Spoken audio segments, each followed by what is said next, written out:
kuna wacan daawada meel walbo aad joogto waxaad ku soo dhawaataa janaal kale waaye filmis oo hadaana kale kuu soo gudbiya warbixinadii ugu dambeeyay ee la xiriira arrimaha Bollywoodka. maqaalkeena maanta waxaan ku soo qaadanaynaa jilayaasha ku yimid Bollywoodka qof jeclaysi haddana ku fashilmay inuu ka dhex muuqdo film jelista. qof jeclaysi ama isqaraabaysi ayaa ah xidig ku soo galay Bollywoodka sababa aabihiisa, hooyadiisa iyo walaalkiisa oo caan ka ah Bollywoodka. qof jeclaysi ayaa in la buunbuuniyo waxaa keentay in uu Bollywoodka uusan fursad u helin inuu ka shaqeeyo qof banaanka ka ah qoys awood ku leh Bollywoodka. waxaana arrintan kala hore banaanka keentay atirshada xilli walba muranka dhaxda ka gashay ee Kangana Ranaut. sidoo kalena waxay arrintan cirka gashay markii uu dhintay Sushant Singh Rajput. aan usoo dhaadhacno warbixinteena maanta ee la xiriirta nepotism-ka amaba isqaraabaysi xidigada Bollywoodka ku yimid haddana fashilmay. lambar koowaad waxaa ku jira Arjun Kapoor. wuxuu ku soo caan baxay filimkii soo baxay 2012 ee Ishq Zade. waa wiilkii film sameeyaha iyo director-ka ee Boney Kapoor, waxaana adeer u ah Anil Kapoor.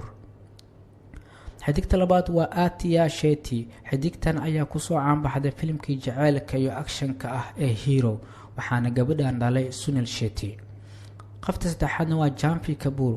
waxay ku soo caan baxday filimka weynaa ee reer Marathi laga soo minguuriyay ee asigoo Hindi ah la sameeyay ee Dhadak, waxaana dhashay xidigta halyeeyga ah ee geeriyootay ee Shira Devi iyo film sameeyaha Boney Kapoor. ku darso waxa ay la dhalatay Arjun Kapoor. qofka saddexaad waa Fardeen Khan. wuxuu ku soo caan baxay filimkii Prem Agan ee 1998 la daawaday, waxaana dhalay halyeeyga Firoz Khan. Zayed Khan lambarka shanaad waa Fardeen Khan in adeerkiis, wuxuuna ahaa filimkii ugu horeeyay uu ka soo muuqdo Juraliya Hai Tumne. qofka lixaad waa Imran Khan. wuxuu ku soo caan baxay filimkii Jaane Tu Ya Janena, waxaana abti u ah Amir Khan.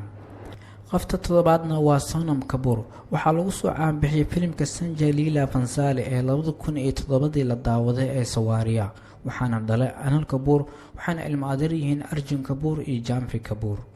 lambarka sideed waa Tushar Kapoor. wuxuu ku soo caan baxay ama uu ka soo muuqday filimkiisa koowaad ee Mujhe Kuch Kehna Hai ee uu soo baxay 2001, waxaana dhalay actor-ka Jitendra.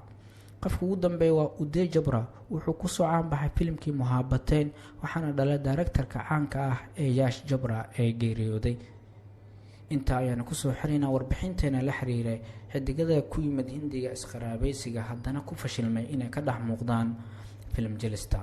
intaas ayaana ku soo afmeerina. haddii aad ka hesho warbixintana la wadaag asxaabta.